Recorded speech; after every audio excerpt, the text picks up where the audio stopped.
Magandang araw sa inyong lahat. Good morning, good afternoon, good evening po sa lahat ng nakikinig po. Hello to all our viewers from here and around the world.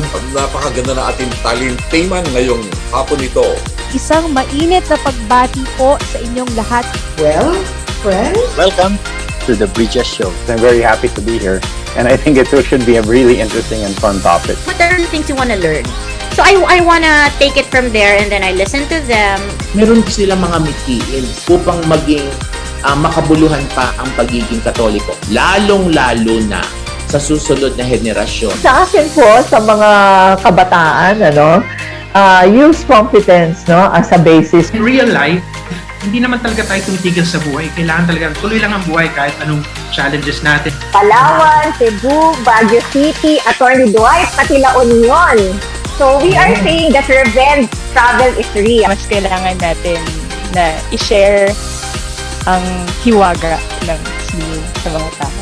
Food and health should go hand in hand. So yan ang gusto namin paratingin sa gobyerno. If you will just devote your life teaching, hindi ka yayaman sa pera, pero yayaman ka sa tao. Siyempre, ang pinakamaganda po naman sa ating universidad ay yung talagang natuturuan po tayo kung paano maging mabuting tao. Happy anniversary to Bridges!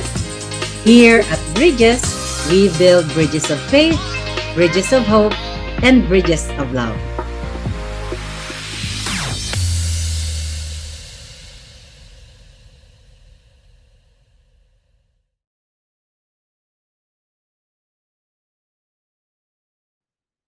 Welcome back to Bridges. Last Tuesday, we had a very inspiring conversation with Father Don, who shared his journey on becoming a priest, as well as his work in science that sparked deeper questions about his purpose and the divine.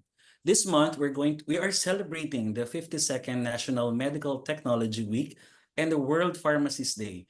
In today's episode, we're going to bring to you, our listeners and viewers, a better appreciation of the combined expertise of medical technology and medicine and pharmacy, which is vital in the healthcare system. The combined roles of medical technologists and pharmacies as they contribute specialized skills and knowledge to the healthcare team. They also ensure accurate diagnosis and effective treatment of health problems. Their collaborative efforts lead to better patient care outcomes and contribute significantly to overall healthcare quality. Good afternoon. I am Elbert Aldwin de Jesus, once again your host for today's Bridges. I am the Faculty Secretary and the Faculty Member of the Faculty of Pharmacy of the University of Santo Tomas. Ikinagagalak ko po kayo uling makasama ngayong hapong ito. With us this afternoon is a young Thomasian medical technologist to be, Miss Vhienne Joegee S. Castillo. Welcome to Bridges, Vhienne. I'm so glad to have you with me today as my co-host. Good afternoon, Sir Eben. Good afternoon, everyone. I feel so blessed joining you this afternoon in the show po. Great, great. It's good that you found the time to join us today. Vhienne, bago tayo magpatuloy, bati muna tayo ng mainit na good afternoon, good morning, or maybe good evening to everyone wherever they may be around the world. It is Tuesday, and welcome once again to Bridges, brought to us by the UST Alumni Association Incorporated. Today's episode is sponsored again by the UST Faculty of Pharmacy Alumni Association and Scholarship Foundation Incorporated. But before we move on with the show, friends, please don't forget to like and share our show and subscribe to our UST Thomasian Alumni Community YouTube channel. And I hope they've already subscribed and are now watching us through their social media pages and Facebook, no other than. So, Vhienne, as a second-year medical technology student of the Faculty of Pharmacy, ano bang pinagkakabisihan mo ngayon? Sir, this past few days po, lectures and files po talaga yung kumuha ng time ko. And since kakatapos lang din po ng long examinations, incoming deadlines and preparations naman po for our incoming Medical Technology Week celebration ang aking pinagkakabisihan po. Yan, kaya pala fresh ka na ngayon at nakakahinga na ng maluwag because the exams are done, okay? So I have another question, no? Usually, young high school graduates nowadays prefer to take up digital or information technology courses. What made you decide to pursue medical technology as a course? Ano palagay mo yung promise na pwedeng ibigay nito for your future professional life? Sir, I was inspired po by my environment, especially po growing up in a family of healthcare providers po. And sila din po talaga yung nag-boost sa akin to take up medical technology. And the adventure po of medical technology makes me look forward to a life of discovery po along with many experiences still waiting to be unlocked po. And also the goal of becoming one of the country's top healthcare practitioner as well, sir. Okay. And just like last week, we're encouraging people to look for a calling if they can devote themselves in the divine, no, or spiritual formation as a priest, no, or any way that they can serve their faith, no. Now we also encourage you, like you, Vhienne, as a student, na sana ma-practice din yung medical technology as a profession, no. Our topic today is very apt, no, about the National MedTech Week. It's entitled, I cannot see what I can feel, but I can sense my health. No? It is something that is subjective and entails the need to be more objective and probably the need for numerical values, like the laboratory tests that our medical technologists provide to us to have a more valid assessment of the condition of our patients. Even in the treatment, no, based on the diagnosis of the doctors, a result or a numerical value is also important for the proper dosage or the treatment needed for the patient.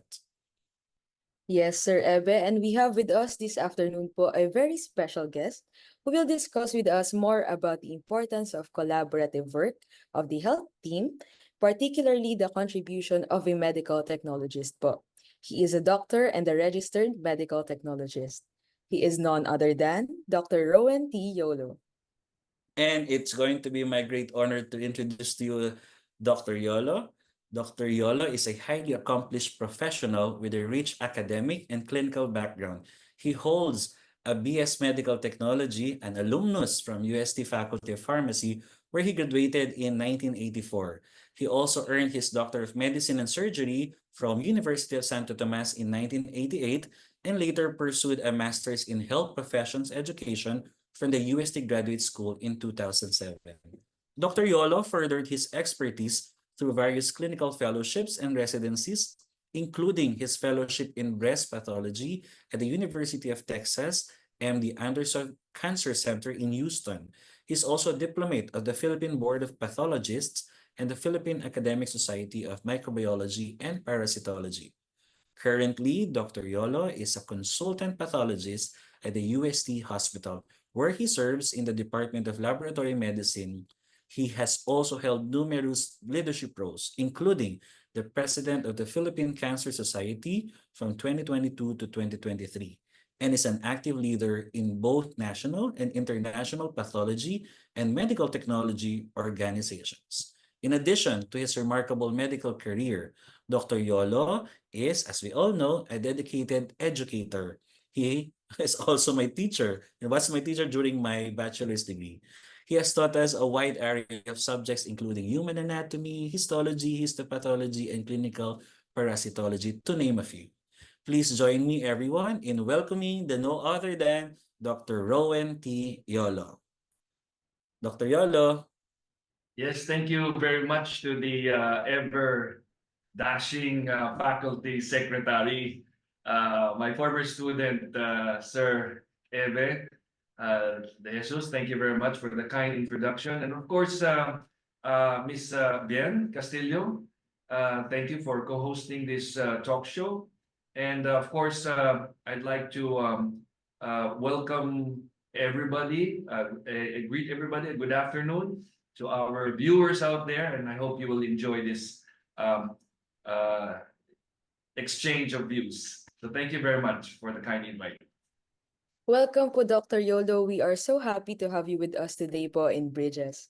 Very interesting pong makipagkwentuhan sa isang tulad nyo na naging isang medical technologist, tapos po pinagpatuloy ang pag-aaral sa pagiging isang dalubhasang manggagamot. Dr. Yolo, pwede niyo po ba kaming bigyan ng konting sulyap lang po sa personal background niyo po? Okay, so I would say I am a person of science, and medical technology, of course, is a branch of the healthcare.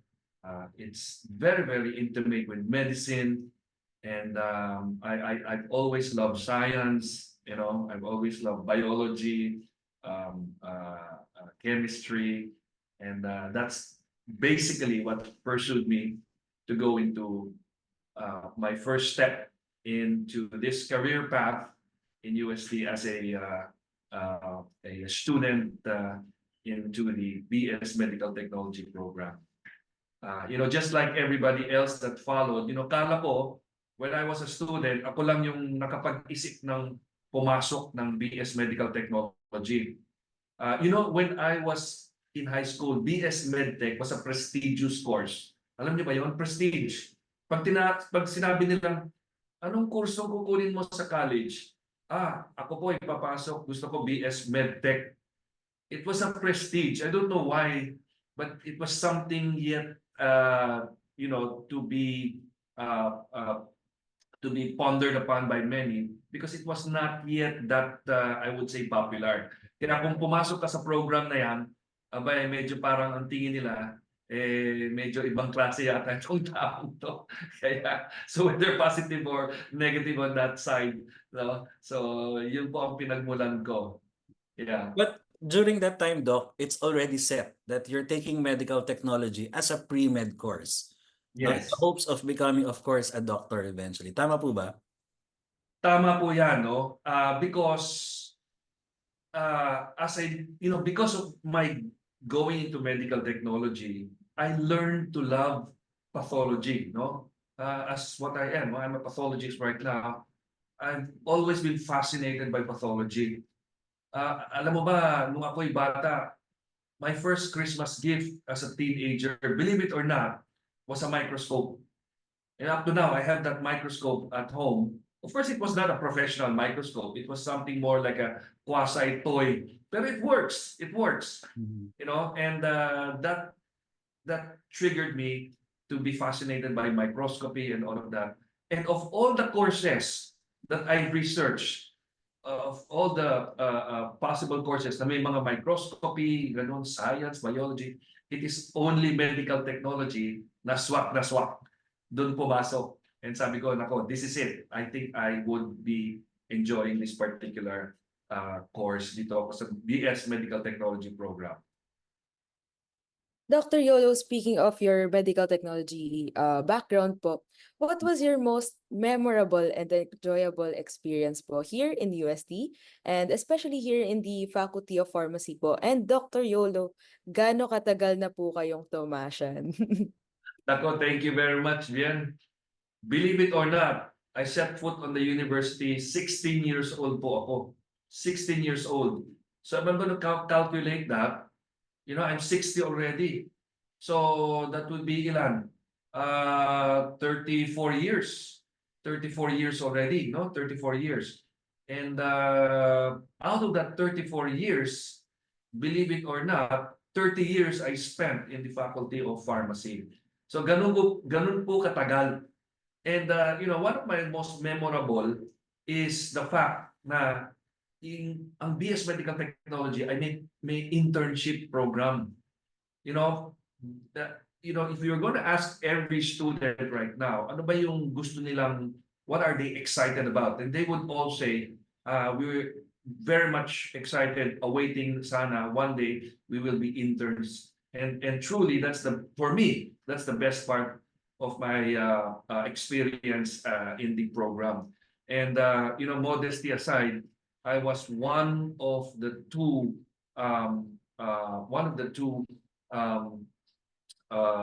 selected candidates to be rotated in the United States Naval Hospital. The Americans were still here. They had their naval base, and the other one was the U.S. Air Force in Clark Air Base.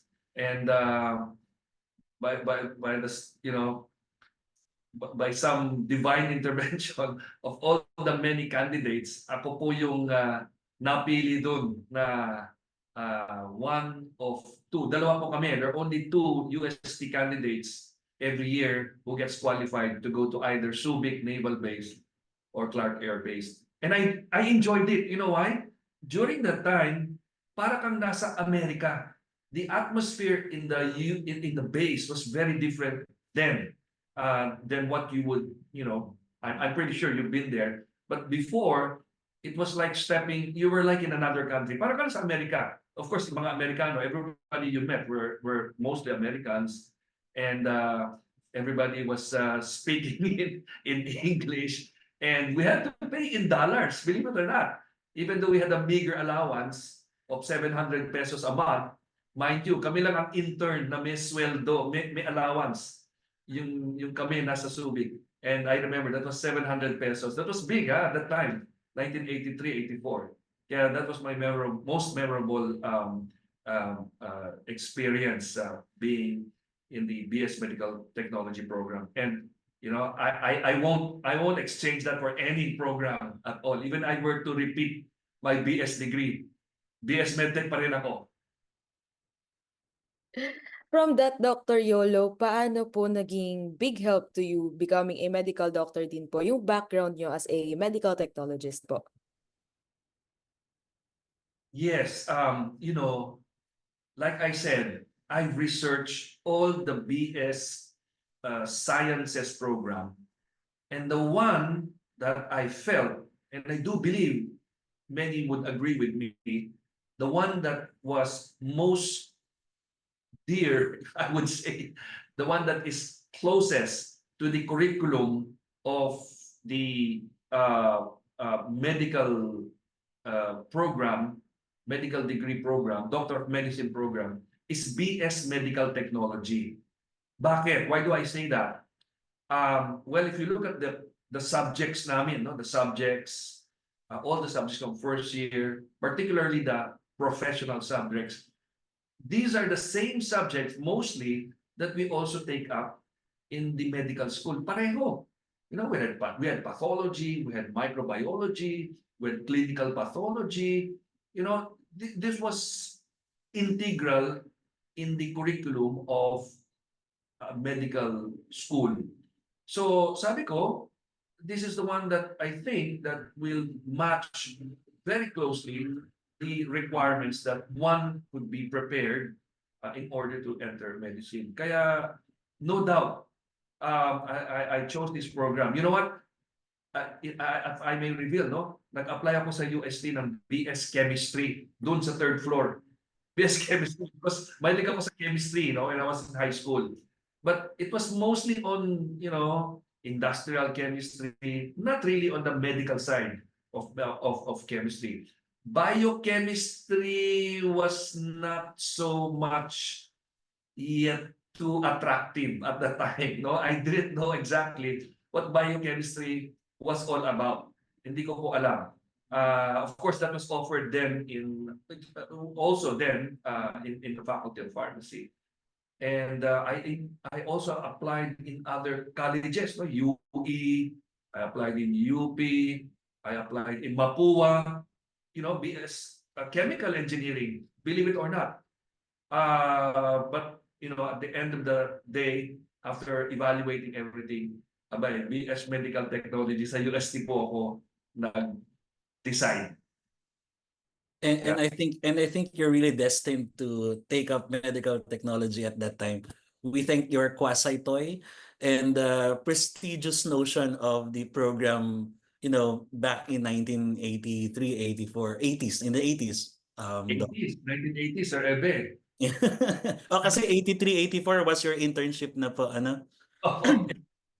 Oo. Parang birth year ko naman na yun, Doc. So when you were an intern, my mom is already in labor. Anyways, Doc, we're familiar more or less with what a doctor does, but because we are celebrating the National Medical Technology Week, can you share with us exactly the role of the medical technologists in helping the doctor and the other members of the health team in the diagnosis or identifying the health problem of our patients? Ay, oo naman, Sir Eben, no? You know, the medical technology profession is more so I am with the Department of Pathology. You know, I would always say that we have a, you know, love relationship with, you know, the medical technology staff. Without the medical technologists, there will be no pathology. And of course, if there is no thing as a pathology section in the lab, the medical technologies likewise will not be of any help. So it's a give and take relationship. It's an integral part of our department, and we cannot function without the medical technologies. Absolutely, we cannot function. Okay, so like I said, you know, it's a give and take relationship. Doc, I think you have something to share with us regarding what should people do when they think that their blood test results are not quite normal. Uh, Maybe, you know, just a quick background on the laboratory results. Okay. Okay, so if you will please allow me, no, I'll show some slides here. Go ahead po, Doc. Okay, just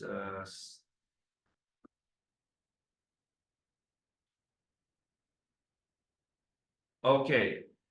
So I'll start with this graph. No, I know it's a very busy slide, but anyway, I just want to show here a tabulation of all the normal values of the different blood parameters. You know, as a medical technologist, we memorize this. It's part of our second nature, if you will, to remember what you see here in the screen. Sir Remy, I'm pretty sure ikaw din, no? You know this, you know, like the back of your palm. Yes, Doc. And what is beautiful about this is that as in the profession, alam na natin to. You know, compared to a non-medical technology graduate, i-memorize pa nila yan. Para sa atin, it's second nature. Yeah, it comes out naturally. So when I see a blood test examination, I see all these numerical values. You know, you easily can find out if there's something wrong or not with a patient.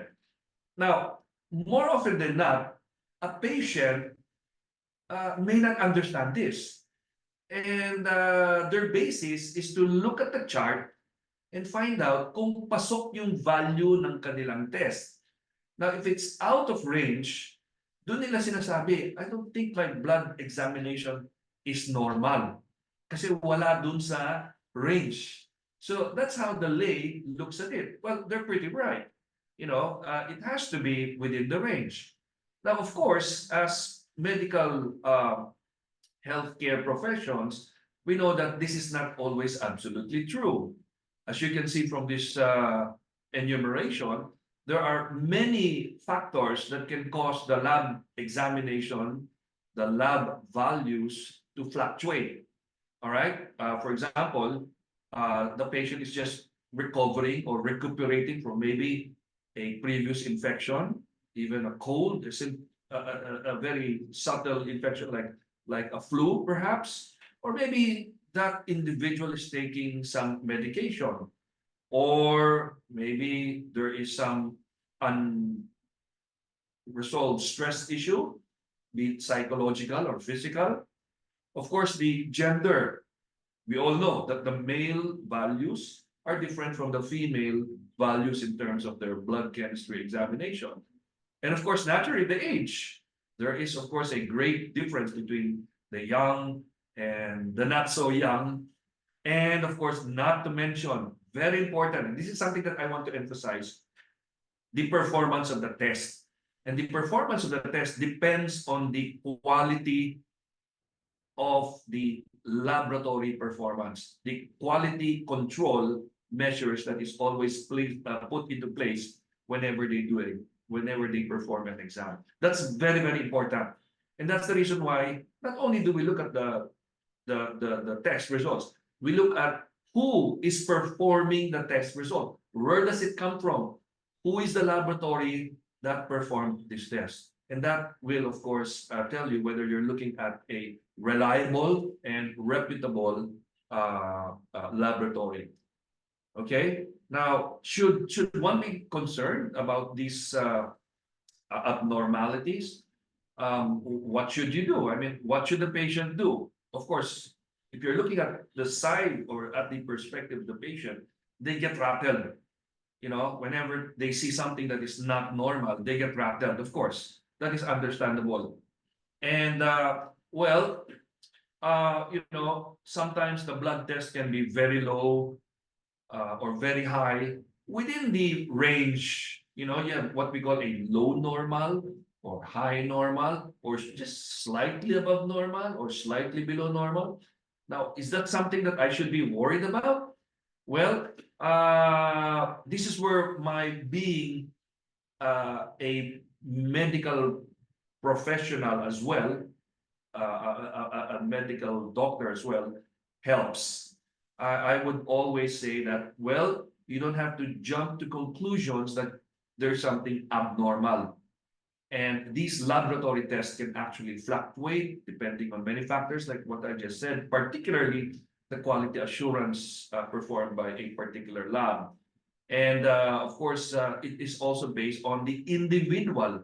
Some people may have a consistently slightly elevated value, or some individuals may have a consistently low level, but they're still within normal range. And that has to be explained to these patients. And that's where my role of being a medical practitioner comes in, because I can interpret the lab results based on what I know about the science behind medicine and physical examination and health and in disease.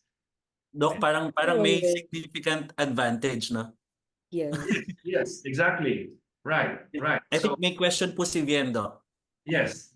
Doc, common question po kasi with relation po sa questions about quality control and yung mga cases po ng inaccurate lab results. Doc, how can a medical technologist ensure po a reliable and accurate obtaining of results po? Kasi minsan po, especially here in the Philippines, kadalasan po maririnig natin na tama kaya itong result na ito, or baka naman nagkakamali, or baka mali yung like naipapasa po siya sa iba. Yes, thank you, Vhienne. Very good question. What assurance can we have that the results are reliable and accurate? Well, like I said, number one, look at the one who's performing. Where is the test being performed?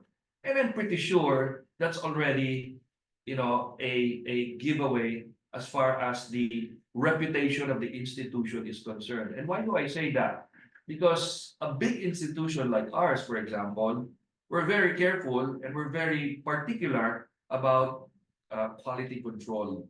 So everything is done in the best manner by which we want to be very, very sure that all the results that we release are accurate and reliable. So we do have these quality assurance best practices in place in every laboratory. So it's something like quality control in a factory. You know, let's say, for example, a car. You know, before a car is finally rolled out of the assembly line and to be shipped to the car show or the car selling company, there will be a last quality control check. And that's basically what we also do. Before we release the test, we make sure that everything has gone into a quality assurance check. We may have to double check. We may have to repeat the test, maybe twice or even thrice even, if we feel that there is something not right in the value. And one of the advantage of being in a hospital, a laboratory within a hospital, is that we can easily contact the physicians and we can easily ask them, interview them, what's wrong with this patient? And then now we can correlate with what the physician says. And then, of course, the physicians will say to us, well, I'm expecting exactly that kind of value because this patient has this or that. So in other words, we have excellent correlation being within a university hospital. Doc, the credibility din po talaga ng isang laboratory and of course the people behind it po talaga yung magbibigay sa mga patients and sa mga the people in general po ng reassurance po talaga. Yes. Doc, this is on top of the many quality assurance measure that a laboratory does, no? We have the proficiency testing. I think meron pa po kayo, Doc, na mga certification, accreditation, a lot of those things to really ensure the reliability of the results, no? Yes. As a matter of fact, well, not only the quality of the test, but the quality and the proficiency of the staff. 18 test, like what you said, no? We enroll ourselves in a proficiency testing program, and this is, of course, meant also to check the quality and the competency, of course, the proficiency and the efficiency of our staff. That's really nice to hear. And we really wish that all laboratories in the Philippines ginagawa po ito, no? Really total quality management po. Hindi lang yung test, no? Pati yung staff na nagpe-perform and that's okay. Correct. Doc, go ahead, Doc. You have other things to add po. Yeah, the Department of Health, particularly the one who is in charge of the section of laboratories, are actually very, very vigilant on this. No, there is actually some what do you call this, policy that all laboratories should be engaging in this proficiency program, of course, quality assurance nationwide. Okay, but there are some laboratories that are from a very, very far areas who simply cannot cope up with this requirement. So that could be a problem. That could be a problem. Yes, Doc. And now we know that you, as the head, one of the heads of the USTH laboratories, has been championing this vision, no, of the laboratory to ensure quality in the laboratory. But let's now go to you as a doctor, Doc. No, we've mentioned that there is a significant advantage as a medical technologist and also as a medical doctor. Pero Doc, meron pa rin po bang mga sakit na mahirap pa rin ma-diagnose? Can you share with us maybe some conditions that are really difficult to diagnose? Okay. Thank you, Sir Ebe, for that very interesting question. Yes, my answer to your question is yes. Well, for starters, no, if I may say this to our listeners, I'm not a clinician, but once upon a time I did some general practice. I did practice my medicine before I went into pathology. I did some private general practice. So in a way, I did see patients. But yes, there are diseases that are very difficult to diagnose. And this is now where the beauty of medical technology comes in. You have your laboratory diagnosis, what we call ancillary diagnosis, together with other diagnoses like imaging with the radiology department, etc., etc. Okay, but foremost in the ancillary, the forefront is always the laboratory. If you will please allow me, I just want to share. I selected some 10 diseases that are very, very difficult to diagnose. As a matter of fact, they may mimic other diseases that can be similar or throughout in their presentation. And that makes it challenging. So if I will please just share my slide again here. Go ahead, Doc. I'm sure our audience are really excited to learn about these things. We are currently being streamed live at the Alumni Association Incorporated Facebook page. Yes, thank you very much. So I've listed here selected 10 medical conditions. Actually, my original presentation was more than 10. So in the interest of time, I just reduced it to 10. And I'll just go through the list very quickly. And maybe as we go along, later on, we can discuss further in detail some of those diseases that perhaps may be of note to discuss. No, I'll start with this disease, this strange disease. It's called celiac disease or inflammatory bowel disease or IBD. This is something that you see in individuals who have this constant problem with malabsorption. And their manifestation is diarrhea. Diarrhea is crampy, non-specific abdominal pain that they cannot really point out where exactly. Their abdomen seems to be always bloated. They do not have any appetite at all. They often vomit, and many of these patients lose weight. So this can mimic something more sinister, like the possibility is there cancer or maybe tuberculosis of the gastrointestinal tract. So this is something that can really challenge the clinician because this is actually an autoimmune disease. And oftentimes the physician will request for so many tests, so many laboratory tests, and they would turn out to be normal or non-contributory. That's now the problem. So you're going to start at the square one after all of these diagnostics. And at the end, we do a biopsy and some special tests again. And then this is where the final diagnosis will come in. And that's the advantage of being a pathologist myself, doing the biopsy. Okay. Here's just a picture of celiac disease or inflammatory bowel disease. On the left is what you see on the surface of your small intestine. And on the right is the surface of a patient with celiac disease. You can see that the folds of the intestine is flattened. And that's why these patients present with malabsorption. And they often complain of diarrhea. And what is very interesting, this is often associated with gluten or what we call prolamins. And you see this in oat, you see this in wheat, you see this in rye.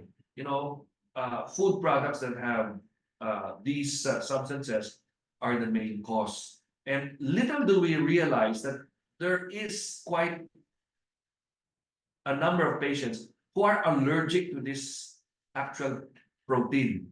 They're allergic to it. And that is the main cause. And we don't realize it. I mean, who would ever think na allergy ako sa tinapay? And that's why, many of the labels that you see, particularly those that are important, have this warning. It has a warning. It says, caution, may contain wheat or wheat product or oat product that can be detrimental to patients with gluten enteropathy. All right, so we see that in many of our food labels nowadays. Number two, you have appendicitis. Ako, I'm pretty sure maybe some of you out there who are listening may have had appendicitis, or you already undergone surgery for appendicitis. Now, at the start, I'm pretty sure one of the experience of a patient with appendicitis is that it's non-specific. Particularly, it is difficult in a female patient. They have this crampy, non-specific pain in the lower right abdomen, and they don't know what it is. Could she be menstruating? Could it be UTI? Maybe she's, pregnant or something. It's very difficult. And they do again all these laboratory tests. And it often will turn out that it's something that shows a possible infection. And of course, again, this is where your physical examination, your medical maneuvers that you would like to do would pinpoint that this is very likely your appendicitis. So it's a mimicker of many abdominal diseases, appendicitis. Because of its anatomy, as you can see over here, it can actually present with many other conditions in the GIT. So third condition is what? Hyperthyroidism, so elevated thyroid hormones. And this is a condition where the thyroid produces so much of your hormones. And patients may have a constellation of signs and symptoms like losing weight, unexplained weight loss, despite the fact that they have a voracious appetite. I'm sorry for using that term. They remain rather slim, and they usually feel warm. They usually are always sweaty and things like that. So again, it can mimic different conditions. Why are you losing weight? Okay, now the thyroid requires a special laboratory testing for the hormones to get the correct diagnosis. Now, if you have hyperthyroidism, you also have hypo. So this is just the opposite. And patients with hypothyroidism are patients that they feel sluggish. It's the opposite. They feel sluggish. They feel lazy. They feel no zest at all. Walang gana. And they gain weight. It's the opposite. Despite not eating that much, they gain weight. And they seem to lose their hair. They have this hair loss. All right? And they have skin changes, very dry. And overall, everything seems to slow down.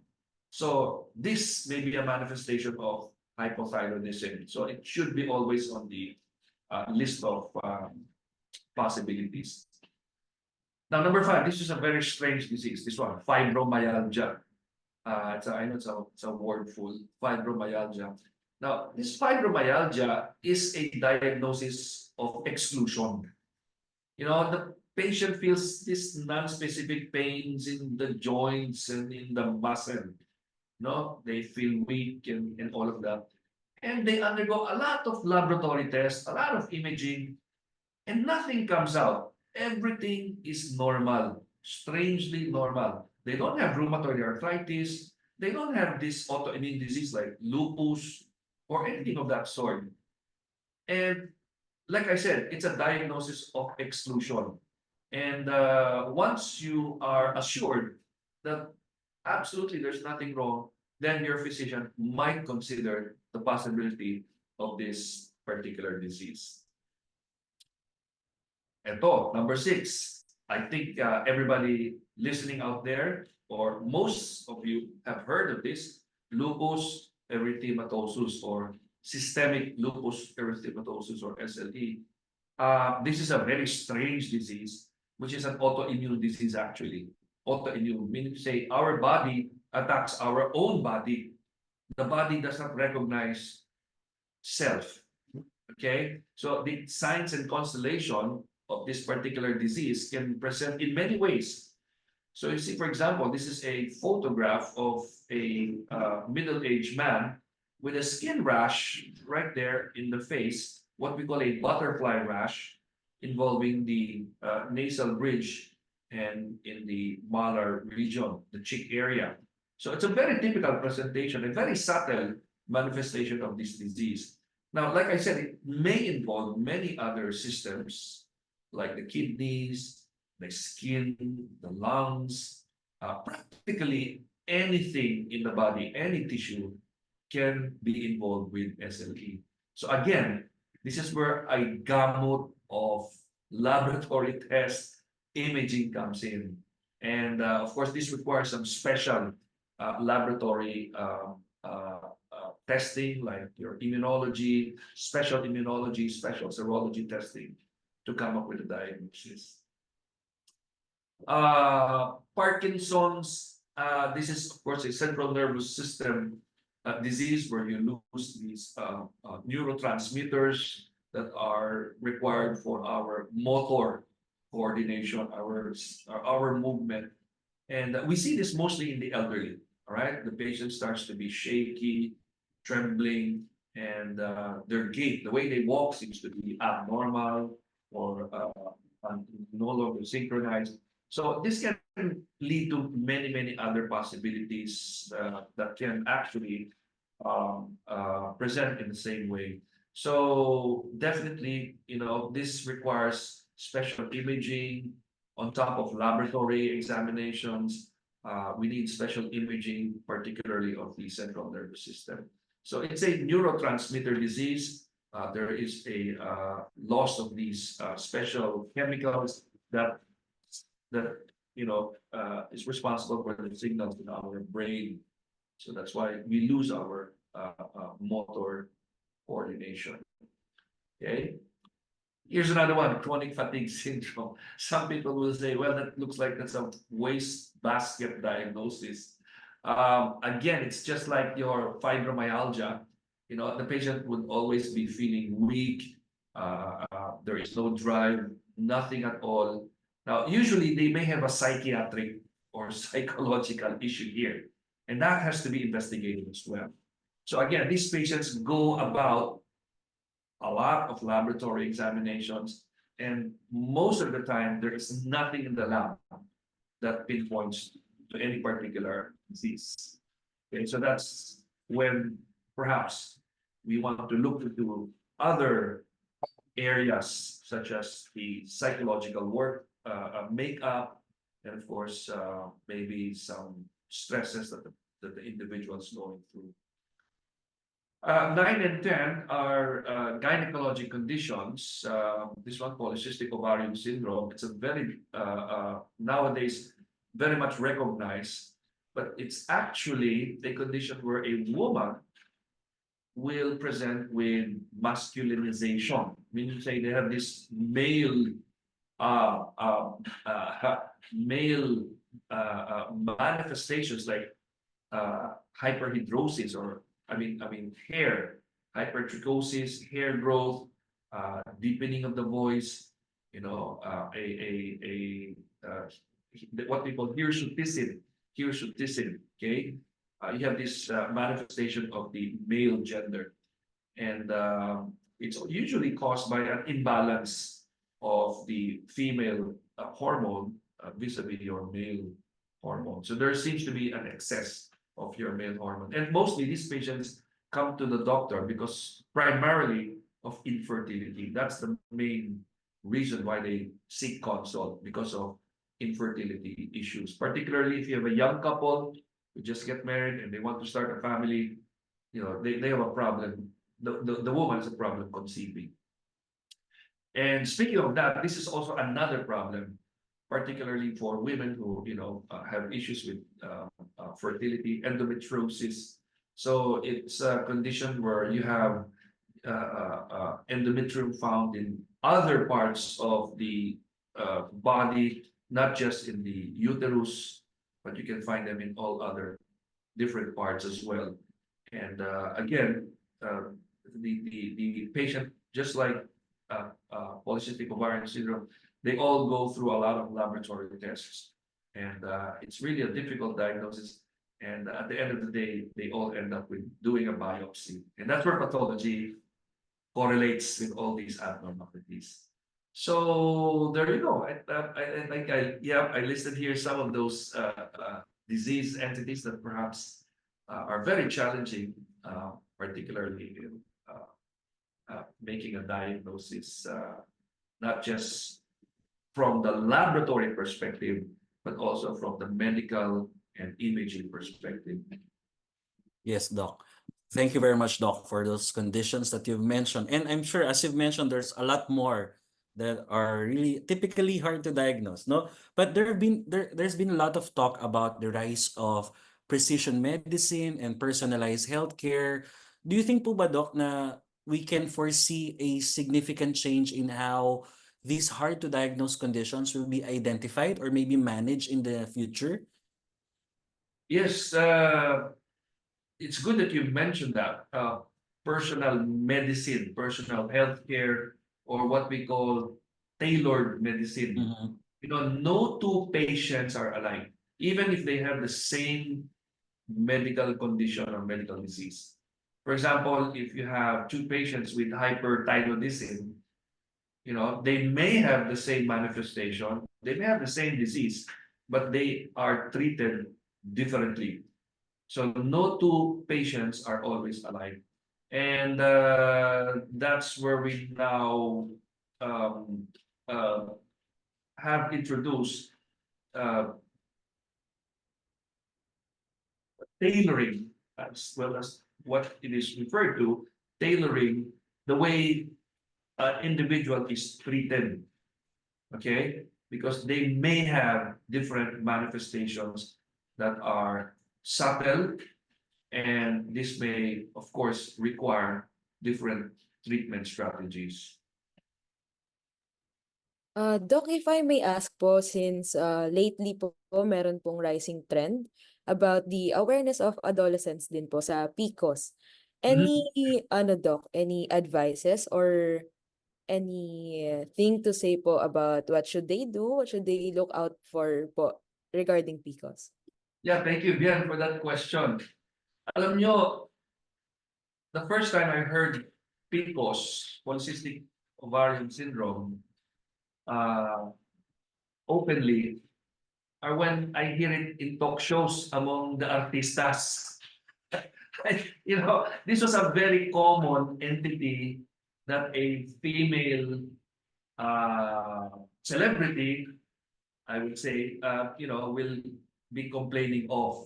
And number one, it is because perhaps of infertility. That's the issue. And then they come up with this diagnosis of PCOS. The other one is that you have a young woman who has problems with her menstrual cycle.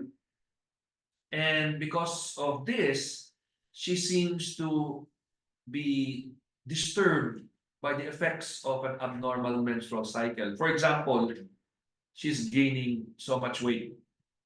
Alam niyo naman, mga kabataan ngayon, young women, young ladies, they're very conscious of their weight, especially, you know, a growing up woman who is in the prime of their life, in the best time of their life, in their early 20s. They're very conscious of their body, you know, and all of this can be actually very, very disturbing and worrisome.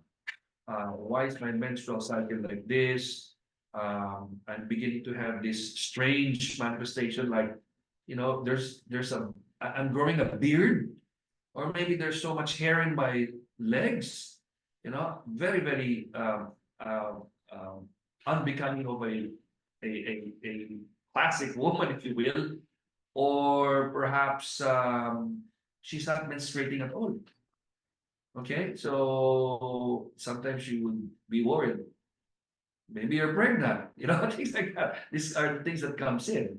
So it can be very, very challenging to the clinician. And they would go through the OB/GYN workup and all of that. And well, they have to do a lot of tests. It's really difficult to diagnose it, like I said from the start. And once they zoom in into the real cause, particularly they have to do this hormone assay and all of that. And they have to examine the ovaries, you know, do some ultrasound, and this is where they arrive at the diagnosis of polycystic ovarian syndrome. And really, the wisest thing to do, Doc, is to approach a medical doctor, mention all of the signs and symptoms, and then proceed with the many diagnostic tests and the ancillary services that you've mentioned, which is the topic of my next question, Doc. No, I know you also know that there are in the among our patients and the lay, if you as you've mentioned, the non-medical community, there's a common misconception of self-diagnosing. Now, what's your insight on this, or thoughts, or maybe advice to our viewers right now about this? Yes, very, very true. Yes, thank you for bringing that up. Especially among us Filipinos. That's very true. What will I say? It's very dangerous, really. You know, uh, we Filipinos, we tend to um, rely more on what our closest uh, contacts or our closest familiar people who are most familiar to us. We trust them more sometimes than the doctor. You know, sasabihin nila, ay, ganun din ang nararamdaman ko.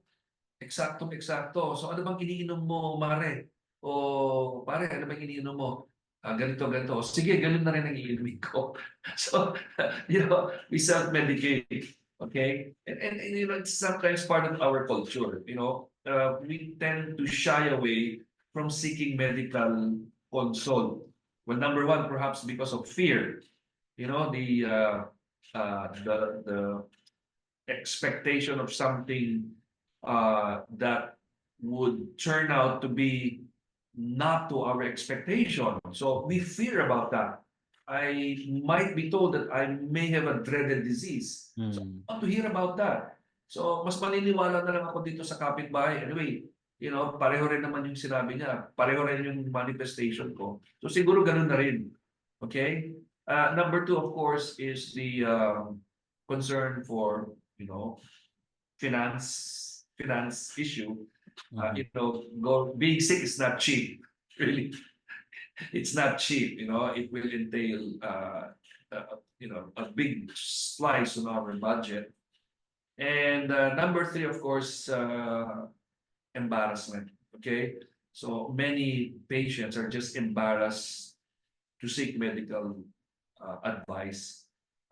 For example, patients with breast cancer, they will not go to a medical doctor. They would go first to an albularyo, or maybe to somebody to a friend that has also the same breast disease, before finally going to a because of stigma, Doc. Stigma, yes, totoo yan. Yeah, the stigma there, totoo. Yeah. So it's very sad. So self-medication is a dangerous maneuver. Could end up, into more trouble than what you originally started with. Okay. And I hope our audience now believes, because it's from the very mouth of our expert. Okay, Vhienne, your question? Yes po, Doc and sir.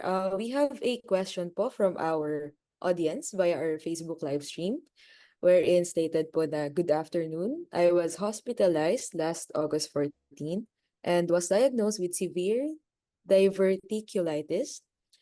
And they are asking po when is the best time for them to have a colonoscopy and endoscopy." Yes, thank you very much to the sender of that question. Diverticulosis is also a difficult diagnosis, meaning to say it can present with any other non-specific feature in the gastrointestinal tract, like abdominal pain, bloating, even blood-streaked stools. May dugo lumalabas sa dumi, no? And the patient becomes, there is anxiety, there is severe worrisome behavior on what's going on. Maybe I have cancer. Now, here's the thing. The only way that you can diagnose with certainty, with definite certainty, a diagnosis of diverticulosis is when you do a colonoscopy. So the patient goes to a specialist, a GI specialist, and they will do a colonoscopy. So they insert an instrument, and they would actually scope and visualize the actual pathology. And in many instances, they even may require to do a biopsy. They may even have to do a biopsy. Initially, some cases of diverticulosis are based on imaging, imaging like uh, these scans or these barium imaging that is performed, and they can actually have a pretty well way of diagnosing uh, diverticulitis. But again, these days it is golden practice, a gold standard that a colonoscopy will always be forefront, especially when the patient presents with an unusual and non-specific persistent abdominal problem. Okay, particularly if they present with uh, uh, hematonesis, bleeding with the stool. Okay, Doc.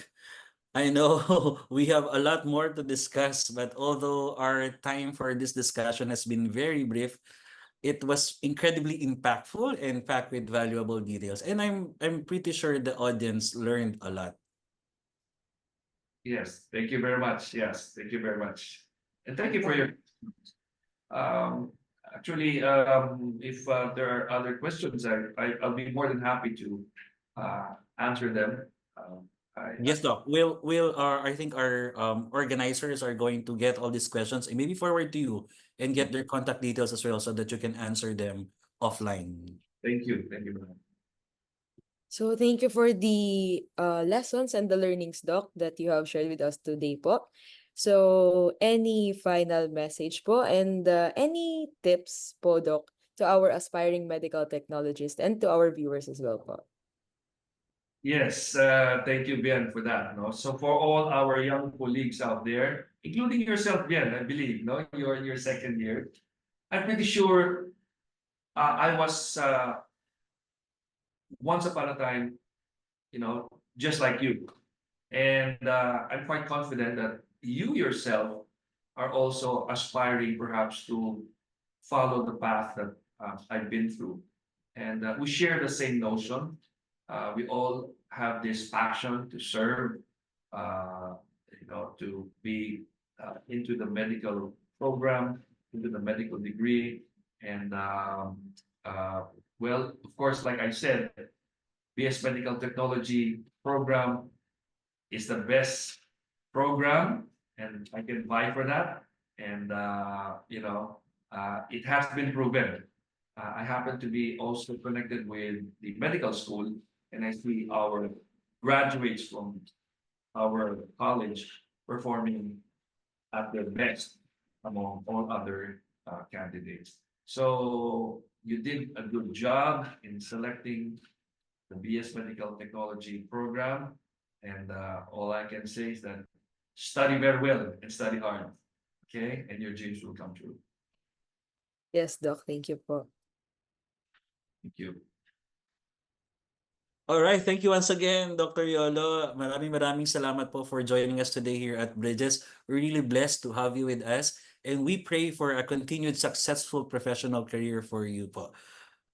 Stay with us lang po, Doc, no, as we give our audiences some few announcements. No? Number one, connected with what Dr. Yolo has mentioned, no? Congratulations to the University of Santo Tomas, especially for the 6 board top-notchers and all of the new Thomasian medical technologies who have passed the August 2024 medical technologist licensure exams. Fantastic. Yes. Congratulations to all.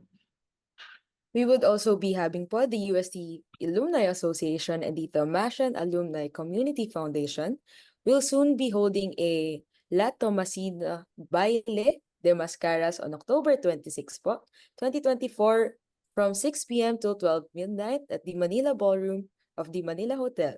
Do watch out for further announcements din po regarding this. There is also the Distinguished Thomasian Alumni Awards Night that will be held on November 30, 2024 from 6 p.m. to 9 p.m. at the Buenaventura G. Paredes OP Thomasian Alumni Center Ballroom. This is to honor all our notable distinguished Thomasians from the different alumni associations of the university. Another event din po for the Buenaventura G. Paredes OP location, we would be having the UST Faculty of Pharmacy Alumni Association and Scholarship Foundation Incorporated. It's a homecoming on Saturday, December 7, 2024, from 9 a.m. to 5 p.m. It is a save the date for all the graduates of the UST Faculty of Pharmacy. Calling all our alumni. And we continue to pray for the eternal repose of our past regent of the Faculty of Pharmacy, Father Pompeo, of the Order of Preachers, and may his soul rest in peace. And with that, dear friends, thank you for joining us today po. And do watch Bridges again on Tuesday for another exciting episode sponsored by the UST Faculty of Pharmacy Alumni Foundation Incorporated. Do stay with us as we continue to share with you the blessings of Bridges. Do subscribe also to our USC Thomasian Alumni Community YouTube channel and the Facebook page where you can also watch the past episodes of Bridges. It was a pleasure joining you today, Sir Ebe and Doc Yolo in Bridges. So, I would like to thank you po and the Faculty of Pharmacy Alumni Foundation Incorporated for having me here. It was a joy having you co-host with me today, Vhienne. And I thank, of course, again, also our Faculty of Pharmacy Alumni Association and Scholarship Foundation Incorporated for giving watch Bridges every Tuesday at 5 to 6 p.m. Thank you all for watching. Here at Bridges, we do not build walls. We build connections to reach out to one another. We build strong bridges of faith, bridges of hope, and bridges of love. Enjoy the rest of the evening. Mabuhay everyone. Thank you. Po.